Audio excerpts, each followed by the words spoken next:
This is Warfactory 2, a PvP mod pack on 1.12.2 that has started around September 2024. The goal of the pack is to be the definitive modded PvP experience on 1.12.2. If you already know who I am and what this is, I would like to keep some cautious optimism and hope we can release something by this summer. Well, that didn't age so well. However, if you're new here, welcome. This video is a way for me to get out there and speak about the project that has consumed almost all my free time for at least a year or so. Also, to hopefully set the record straight what has been happening with the whole project past few months or so. Since I assume a lot of people are new here, I would like to quickly go over how we got here. Around late 2023, I noticed a YouTuber I go by lots of names. He made a series of videos that boiled down to I put 100 sword markers on a server with Greg Tech in it. Where about 30% of the video was gameplay and 70% of the video were screenshots of some 20-year-old guy acting like he's the Austrian painter from Hoi 4.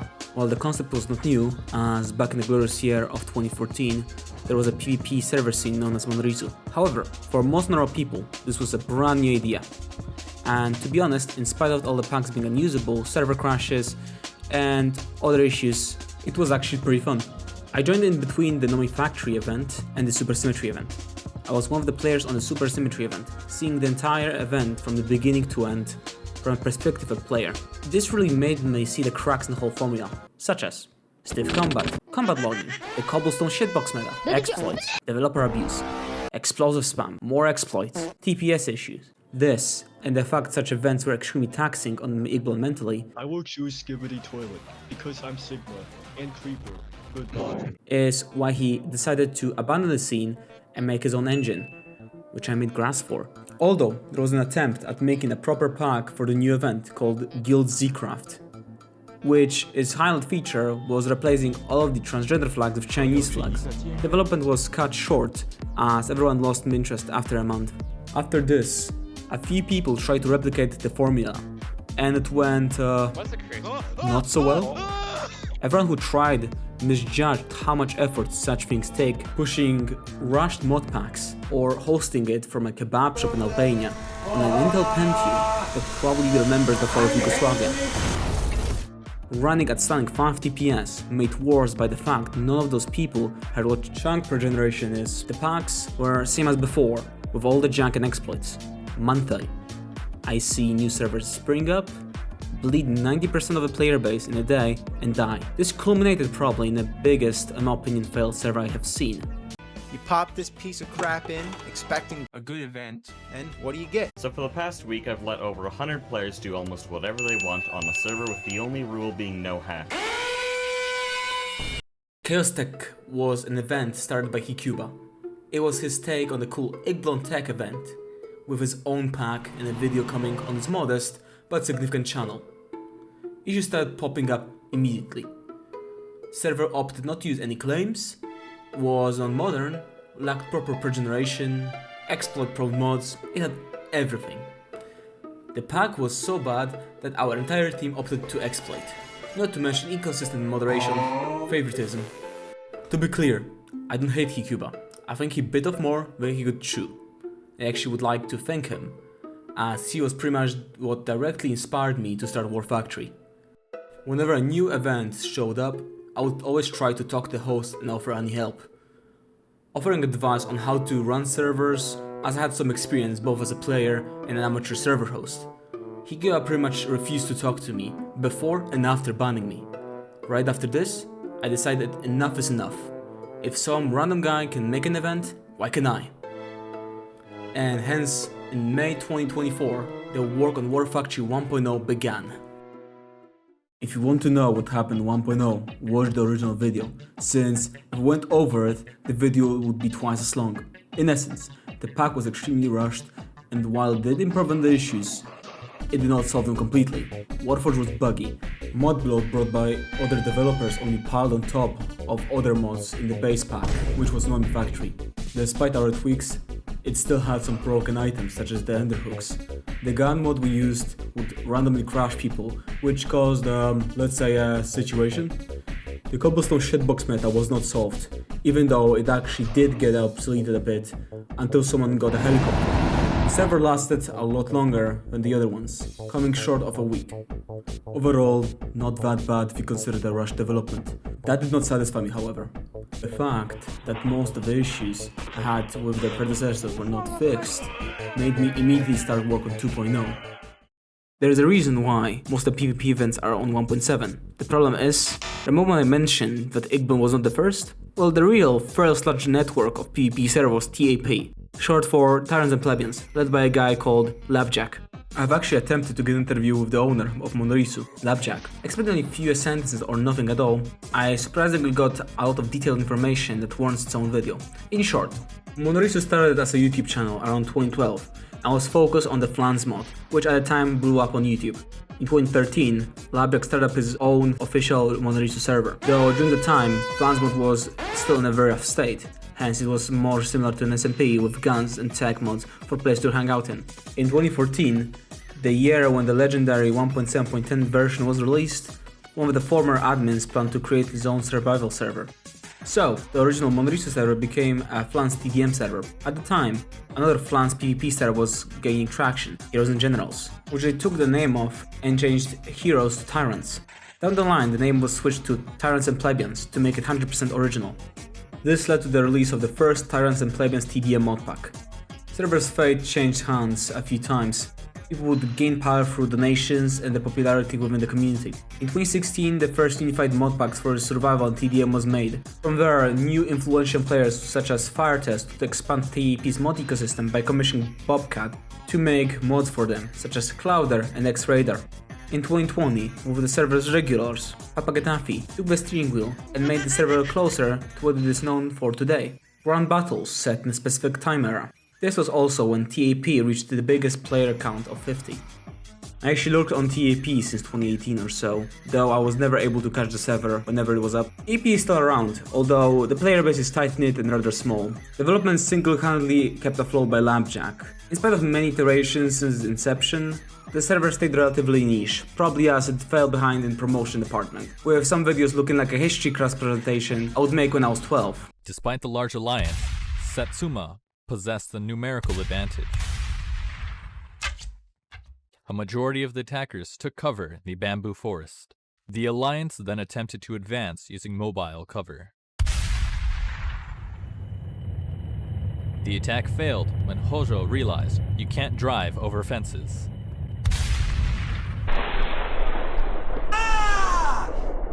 The battle then degenerated into a stalemate with occasional breach attempts. Both sides refused to leave safety, giving Satsuma and their firearms the advantage. Nothing happened over the next 5 minutes.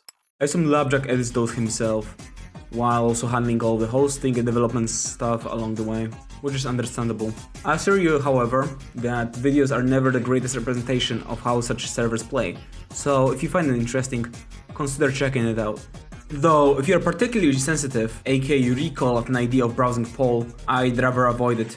In fact, I recommend raw dogging a few Call of Duty Modern Warfare lobby videos as training. By the way, never say I sent you there. Say it was Sharky to Snappy or something like that. 12:35 a.m. The occupation of South Niigata. Is it possible to raid? Alright, just go there. Fire crossbows. Epic. Something intriguing can be noticed once you compare Monorisu to Igblon. Both started along a YouTube channel, are community driven, and are based around large-scale events. It seems like both scenes were built off the same ideas, completely independently of each other, which does make sense. The only way to build such communities is to have a central figure that is responsible for coordination and promotion, while skilled community members work on the content for us to enjoy. This is what happened with Supersymmetry. This is also why I started putting some effort into YouTube, as this is probably the only way such projects can get any attention. What's also apparent is that both scenes struggle with the same issues, which is dealing with Minecraft's limitations. Let's be honest, I doubt not ever expected this RPG turned sandbox cave game to be used for a bunch of teenagers to wage large-scale wars against each other while entire supply chains are being simulated in real time. Hence, a lot of time goes into optimizing the shit out of every feature to prevent the server from running like a slideshow. Even if you tweak every single line of code, the game limitations such as single-thread nature will still limit you to how good your processor's single-core performance is. 1.12 suffers from the additional issue, however. While 1.7 has Flans mod, MCHeli, handmade guns, HBM, and other mods made specifically for PvP, 1.12 got very little. Flans on 1.12 is a known disaster, having many issues that have not been addressed for ages. MCHeli has a port, but it came very late and was plagued with many issues. Not to mention its closed source nature has prevented from anyone actually fixing it. There is only one single claim on 1.12, FTB claims, which never had any proper Warfare support. Modular Warfare Cubed, also known as VIX Modern Combat, got abandoned and never had proper support for content packs. HBM got a port that has never been finished and got stuck without any maintenance for years, becoming severely out of date.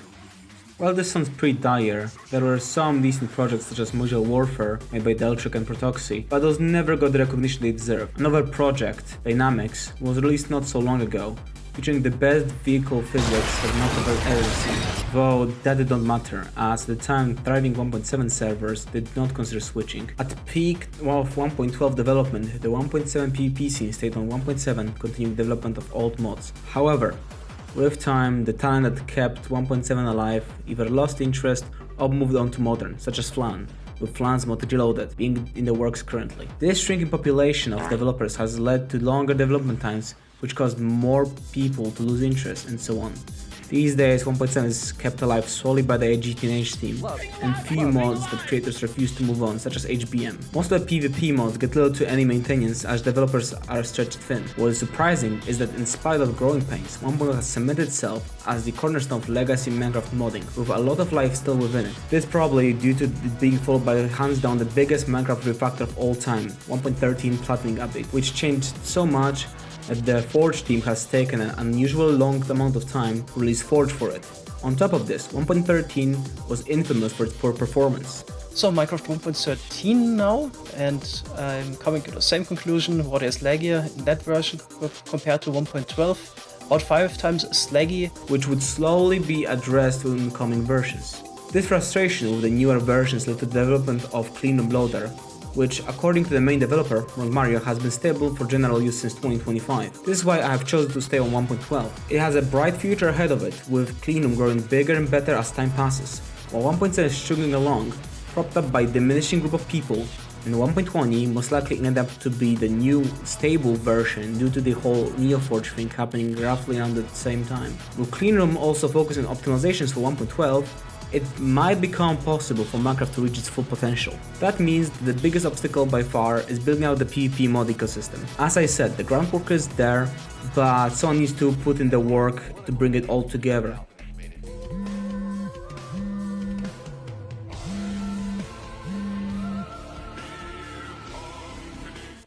Due to my dissatisfaction with 1.0, I knew I needed to take a step back and inspect in detail what has to be done for it to work. By far, the biggest limiting factor was the base pack itself. We opted to use Warfactory, as we expected that this would allow us to focus on the PvP aspect, cutting down on the development time. Because of this, we had to take a good look at all the items in the mod pack and ban them, as most mods are completely busted in PvP. This led to tons of, at first glance, innocent items like the ender hooks slipping through the cracks and causing immense PvP imbalance. For this reason, we decided to build up from scratch. We used Ragex CU Community Pack as our base, due to it being the most stripped down Ragex pack, shipping Barebones GT, Radicality Multi-Blocks, A2 and a bunch of bugfix mods, a far cry from what Monopacks had. With this as a base, we no longer need to worry about possible bloat issues, as we have a tighter control on what mods go into the pack. This, of course, means there's more work for us to do, as we need to now handle everything ourselves, including the PvE progression. Another issue that needs to be addressed is the PvP mods. 1.0 featured Modern Warfare Cube and MCHeli, packed together with a very basic groovy. This made for a very shallow combat. We lacked any proper combined warfare balance. What is my purpose? Breaks to unclaimed chunks. Oh my god. Yeah, welcome to the club, pal. Using a properly developed core mod, I plan to bring custom crafting chains for vehicles and guns, trying to break away from the standard GT game loop. For example, vehicles require special depots that allow to build and place vehicles. You will no longer be able to just put down an entire army at an enemy's doorstep.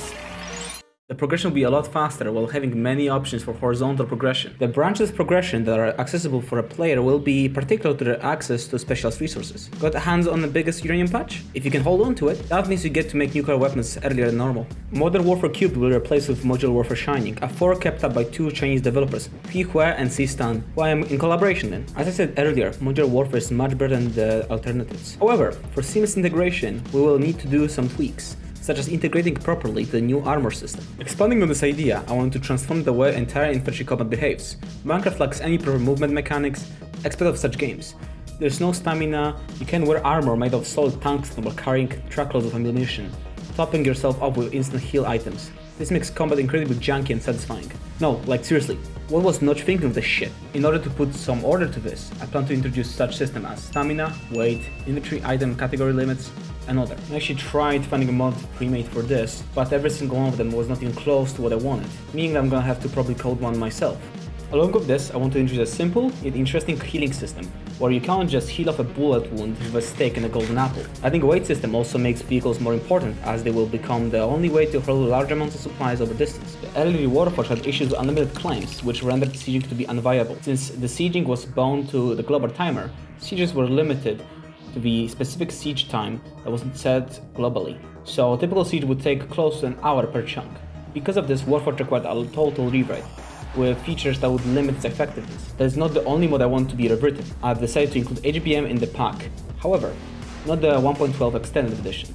I want the real deal, meaning I need to port the entire mod. The pack will make use of the highlight content of the mod, as our focus is still GregTech. I've mentioned the whole shitbox meta before, but I never got to expand on what it is. You make a cobblestone box underground, push progression mindlessly, make cheapest throwable explosive to destroy claims, use subs or brute force to find the cobble boxes. Dude, can you tell your dog to shut the fuck up before I raid the cobble box to get some loot and hope you won't get found, otherwise you will need to move your entire base in about an hour.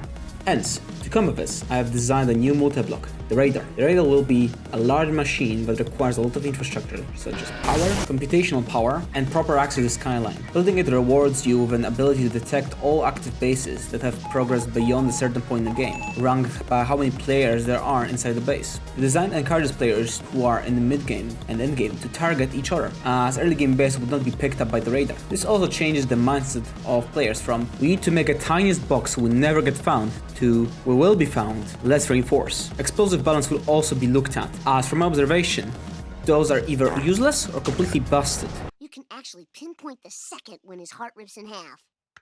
And now.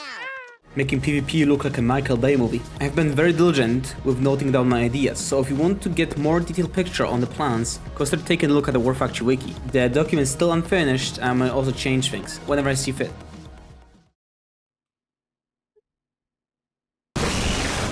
Oh, guys, it's meant to compete in creative mode. It doesn't. In nomine Patris et Filii et Spiritus What is happening? What is happening? HBM is a dumpster fire monolith mod for 1.7.10 developed by HBM Bobcat. The mod has been in the works for over 10 years. However, you probably have not heard about it until 2020 or so. Before this, the mod was a rough hodgepodge of features held together by Spit and Ducted, adding such innovative features such as CBT, device, or current horse semen. Dude, what's wrong with bronies, man? Lee Goldson was fucking right. My fellow Americans, let me tell you, this is the biggest scandal. The Austrians, great people, beautiful people, they have this mod there called HBM's Nuclear Tech Mod. The liberals added 5G to Minecraft, folks. They made the 5G turn you gay. This is fake news. 5G turned you what's who we all notice, RFK gnosis. They took this beautiful tech mod and they added woke propaganda. They had a red pill that turned you gay. The liberals, they want you to become gay, which is why they support a gay YouTuber cult stained with steel. And I'm telling you, Americans, all we pokes is gay porn. And let me tell you, they don't know away from the balance because they're not straight. The balance at HBM is very uneven, not straight at all. They even added My Little Pony. Can you believe this, Americans? The liberals want to sexualize horses. Lee Goldson, American hero, predicted this. This is why he supported total Brunley death. It needs to remind you Americans that excessive horses is wrong.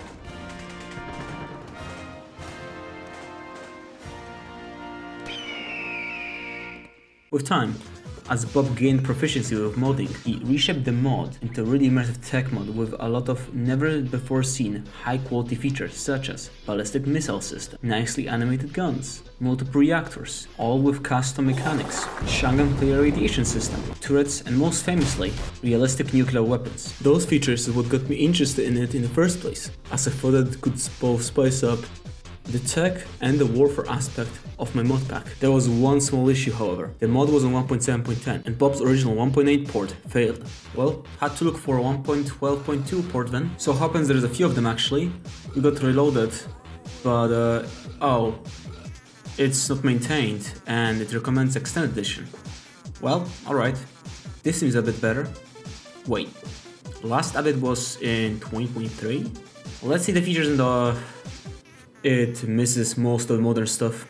On top of it, it runs like shit.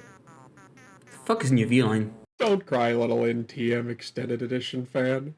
Uncle Alligator has got enough unfinished features to last you your entire life. Jerry, bring over the Neovaline, ASAP. The boy's hungry. Fuck. Are there any other forks around? Right, I'll cut the bit short. No, at the time when I originally wanted to add the mod to the Warfactory, there was no proper port around. Only actively maintained one was Extended Edition, which wasn't even a port, as it changed a lot of random things. And then there were the meme forks. Oh god, there are fucking 100 different forks. Some of them just random minor changes or half-baked ports, such as Fashion, Crest Edition. Some were straight up scams, like the hamster fork, that fixed a few bugs, tried getting money via PayPal, found out it's unfeasible, and left. I doubt the person who did this wanted to scam people. However, this attempt at monetization while not being able to deliver is still beyond me. This has happened twice actually. Recently, a guy called Igblon made a name for himself, saying to report the mod to 1.20. This actually captured the attention of Bob and one of his friends, Microwave, who attempted to verify his claims. Igblon would occasionally say how he has a team, but actually it's one guy from Pakistan. But what's that? A Polish guy took over the project. Look, a screenshot overlaid over a computer screen. The mod is 80% done? Well, under Original's license, the mod must be open source. Let's see the source on a bare fork of Extended. Don't worry though, the mod is managed by IntelliJ Tools. He stated that after the entire Discord got locked down, yeah, some guy thought he could actually port the mod with Fiverr developer. No wonder the original community is so worried about the ports. Well, so the only repo that has the latest content is the Extended Edition one, which still is behind and has many changes in it, with a low chance of it ever changing. That was until I stepped in and created NTM Community Edition. I began the porting with help of Slice, who slowly has been trying to port the new NTM fluid system to the mod. Over the course of 4 months, we ported the Watt reactor, fixed the most crippling issue of the model loader, added VBO rendering, which has made the game run much smoother. Later, the development was supercharged by Modpacks, who originally has committed the threaded nuclear explosion algorithm, increasing its speed tremendously. With his help, we're able to go through the majority of the mod and give it every single slow or outdated piece of code that required updating. Even, and this is fucking real by the way, he sped up the nuclear explosions even more by finding bottlenecks based on a CPU power draw. I know where this game came from and what the Chinese government did to him, but see, I need a few more. Thank you very much. As of me writing this, the mod is pretty much on par with the 1.7 version, featuring extra compatibility and performance improvements. Though we do get an odd issue here and there, especially when it comes to rendering. Extended's developer, Alligator, has come back, and the mod is still slowly being developed, though he himself admitted his fork will never get to parity with the original. I asked him to contribute to NTMC, however, so far he has refused, continuing Extended. Our work has captured the attention of many people, the original porters such as Golem, Trilligan, the 1.7 maintainers such as Bob, Mellow, and others such as Martin the Dragon. I actually was able to get an interview with Golem after he joined Warfactory official Discord, link in the description. What got you into maintaining the 1.12 port originally? It started out of just getting like the 1.12 version on CurseForge using Modpacks, but the more I used it, the more I wanted to see, this is interesting, maybe I can like add to it or contribute to it, like fix it, because I noticed there were a couple of bugs here and there, right? I still wanted to like fix, and Jilgon, he was busy at the time, so I thought, oh well, let me give it a crack. So I fixed a couple bugs and I then released my own version to the same CurseForge page, and then I basically just carried it on from there. What originally got you to work on NTM? What really made you like NTM? What got you into this? It was my one friend, Bloody. He introduced me to NTM. I don't know, just something clicked with me. Like, from seeing how in-depth the nuclear progression was, like from the different manufacturing steps to the actual bombs themselves, it just clicked with me. So did you plan to add any content beyond just porting the mod? Not really, no. I was planning, like the main thing was just trying to get some content over and bug fixes. The main thing was bug fixes and like any other content at the time. But no custom content. How long have you been working on the port? My first release, where I actually worked on the port and like added and contributed to it, was 2021. 4 years on September 30th. Right, so a little bit in the middle, basically. So you kind of joined like a year or two after Drillgun started the port. What was the biggest roadblock for you with porting? Because I know that the mod basically abruptly ended, mainly because there were many technical issues with porting straight from 1.7. Yeah, the main thing with porting from 1.7 was it was already technical debt, right? Basically, what Drillgun did was take the original code from 1.7 and then just duct tape it together to work in 1.12. His exact words, he said that to me as well. But even just working with it, it's messy. It's also before, like, they did tons of refactoring on 1.7's code. So it's like used to be a lot of the old messy 1.7 code. And it was just a rat's nest. Oh yeah, I know from experience, man. From experience, I can tell you that some of the stuff from 2019 ported by Drillgun, so basically code that was sometimes even from 2016, that was some of the messiest crap I've seen in my life, man. And to this day, there's a lot of stuff just reverberating, basically. You know, I see some person report a bug about an item that was added so long ago, has not been touched since the original port. And I have to go in and fix it, because basically every other thing in the code has been rewritten like 70% or something. It's just a tedious process at this point, but hey, someone has to do it. How did you first meet Alcater? I first met Alcater when... So I remember seeing he made a fork of the thing, and I saw he's working, and I was like, oh cool, let me see this. And then, okay, so it was around 2022, and we spoke a bit on GitHub. So he wanted to contribute to the thing, right? All right, cool. So we worked for a bit, and then, yeah, we eventually had a falling out. He wanted to basically put his own spin on NTM, right? But he wanted to do it on the main repo. And I thought that doesn't really fit the main repo, right? Because you've seen some of his stuff. He does a ton of weird changes. Doesn't really fit. So what I basically did was, the thing is, since the GPL license makes it so the owner of the work that another work is derivative of can just use that work so long as you give credit, which I always give credit. If you check my previous release history, I always give credit whenever somebody committed something or contributed something. So I basically just took some of what he was working on, I was just changing and reverting things back to how they should be on the 1.7. Yeah, how similar to how it should be on 1.7. And then he started going on a rampage saying, I'm stealing. And I said, dude, I am giving you credit and everything. I'm saying if you want his own version, I'll put a link to your thing. But then he just kept on going on and on. Even Bob and Drillgun had to get involved at one point and say, if the GPL allows it. That's peculiar, actually, damn. But yeah, whatever. We worked out our differences. We chill now. Why did you stop developing the reloaded port? Mainly, like I said, it was a rat's nest of code. I was getting busy. I was in college now, so I was starting to just get busy there. And again, I just started getting exhausted of it. Because again, it just felt like I couldn't really make so much progress. I was fighting an uphill battle with the port at the time. Do you consider coming back for the purpose of developing Community Edition? Maybe. I don't know.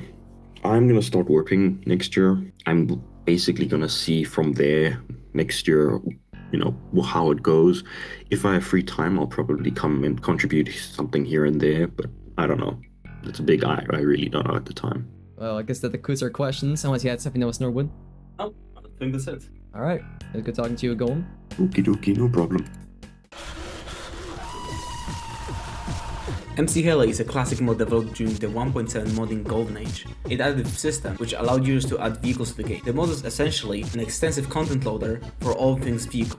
The mod gained a lot of attention during its peak, in spite of it being hosted on an obscure Japanese forum, which at this point is defunct. For the time, the mod has been really impressive, as the only other vehicle mod at the time that was around was Flan's mod, which at the time was still unrefined. The Achilles heel of the mod was its license, which prevented anyone from redistributing or modifying the mod. Hell, the source code was never officially published. This is why with time the mod lost its initial popularity, though with the late 2010s, however, several developers have successfully obtained rights from the owner, EMB4, which is why we have the 1.12 port, though the port is renowned to be buggy and incompatible with 1.7 content. EMB seemingly has lost interest and left several years ago, abandoning the mod. He also wiped many accounts through which people contacted him previously, which tells me he really doesn't care anymore. This placed his mod in a grey area, where the modification is forbidden, but at the same time, even the creator does not care. Hence, after a quick run through Friendflower, the mod source code has entered the hands of many people. As of today, there are two major forks,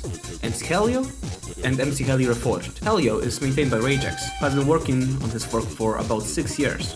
The mod is both available with 1.1.2 and 1.7. The 1.7 version is the one he puts more time into. Reforged is a fork by TV9, a Chinese developer, and is only available on 1.7. Both forks, however, have a big cross to bear: the codebase.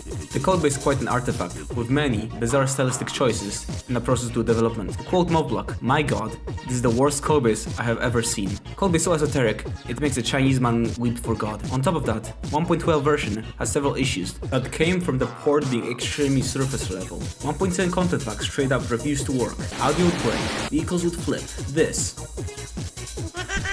You can start playing without a runway. Oh, also, grammar. So Ragex basically has taken models from this guy, and the guy agreed yeah, I don't really care, personally. Ragex, if you are watching this, no, stop bothering me about it. Wake up! The Chinamen are in control! The Chinese are in control! I really just want to make a cool mod, please. So, what's the plan? Frankly, I don't even know myself. With HBM and Warforge, I generally had an idea. With MCHeli, however, I really don't know. For sure, I will try to keep pace with the Reforged work, as their feature set is impressive. I will make use of the MCHeli models, as I have an easy way to get hold of the creators to get the permission to do so. One thing I am sure of is refactors. Lots of them. The content loader is a custom and standardized format, and all documentation is entirely in Japanese, not to mention each fork has its own way of doing things. Me and Modblog are gearing up to create a new parser that uses more standardized formats such as YAML, while keeping the old system around for compatibility's sake. I've also rewritten most of the networking of the mod, reducing the amount of junky code, at least to some degree. I also have made all of the 1.7 content packs fully compatible with my fork. The 1.7 threaded model loader has gotten a significant upgrade, allowing for extremely fast load time. Down the line, I also want to make use of the Kirina rendering engine inside Cleanroom to optimize the rendering of larger models. As of now, its scalability has a lot to be desired.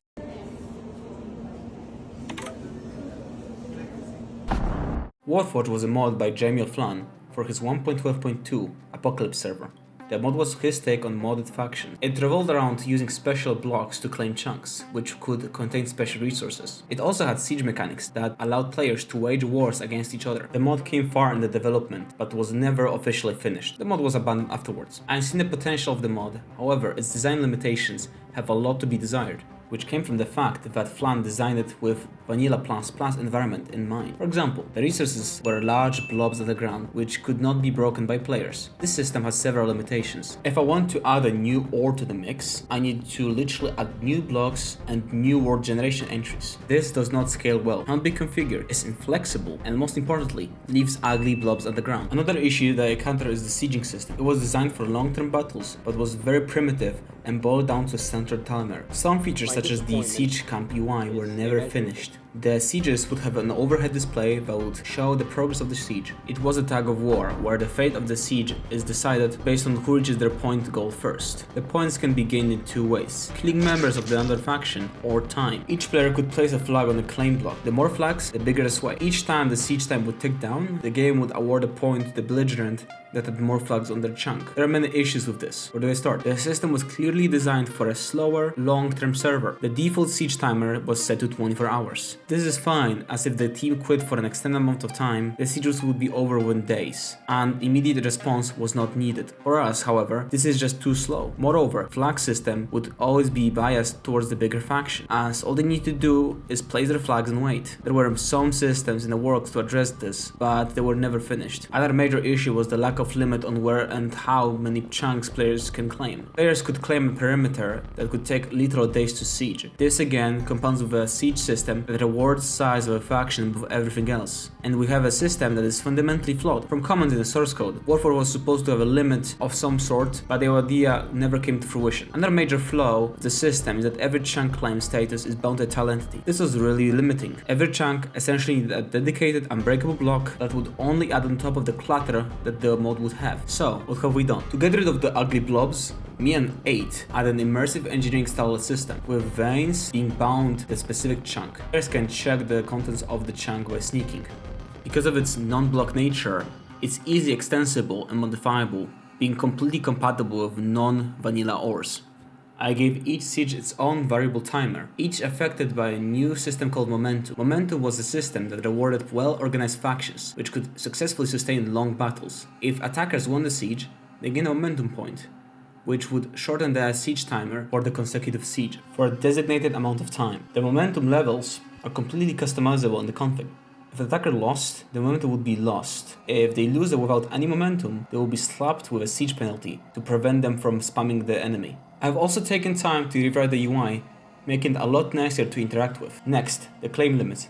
I have introduced a fully customizable Citadel level system, where each tier has a certain claim limit. To upgrade, players need to spend specific resources. For modern additions, we have added a neat indicator of players' faction above their nameplate, so you can always know who you're interacting with. And of course, we have added tons and tons of bug fixes. As of now, we are satisfied with the current state of the mod, but in the future, we want to expand the idea, removing the last limitation, which is a tile entity dependency. This will be a time-consuming task, but well worth it. It would make us able to add way more sophisticated siege mechanics and claiming systems.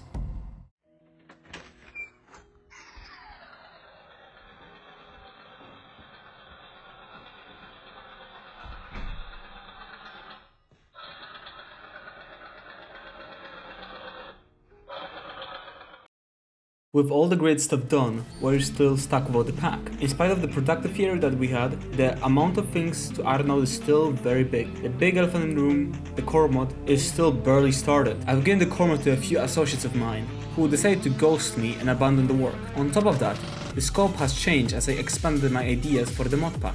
A similar thing happened to Warforge, where a developer vowed to do something, a promise on which he failed, and ghosted me. In that case, however, I took the time out of developing HBM and did the work for them. Remember that you're now having more help than ever, it seems. More help than ever? That's what happened with that help. As of now, there is only me, Mockblock and Slice helping only with HBM maintenance. Speaking of HBM, we are also responsible for it now, so we need to keep up with development and porting of new features while fixing bugs and answering bug reports, which range from well-written precise reports to incomprehensible blurt. Horror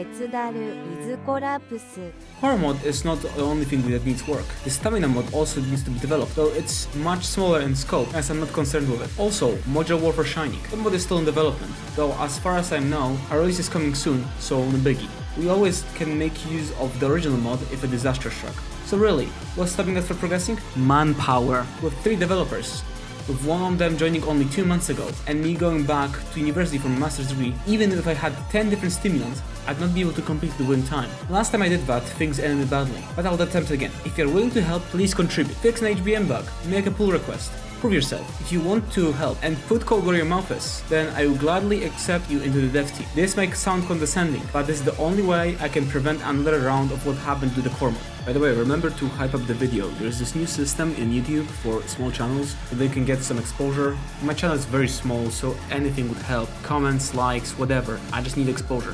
Well, this is everything I want to say. I didn't expect this video to be this long, I just had to explain in detail what has been happening. I'd like to give special thanks to Romanian Gear team, especially my editor, Silent Yeti. Without his help, I would not be able to get my word out in a way that could be heard.